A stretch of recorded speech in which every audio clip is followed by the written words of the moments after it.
आपल्याला आता आज पोटली फेशियल शिकायचंय. कोणतं फेशियल? पोटली फेशियल. पोटली फेशियल करण्यासाठी पिगमिटेशन स्किन घेतलेली आहे. पूर्ण पिगमिटेशन तुम्ही बघू शकता. साकड हे माग होऊ दे पहाट नवी. आता होऊन जाऊ दे साऱ्या जगाला पाहू दे, पडू दे पाऊल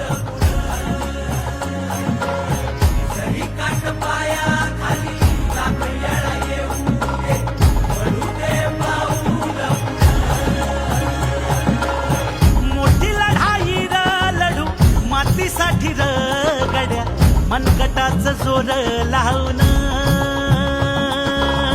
दाटला जरी अंधार एकजूट होऊ आज दिवा देऊ तेज धावून.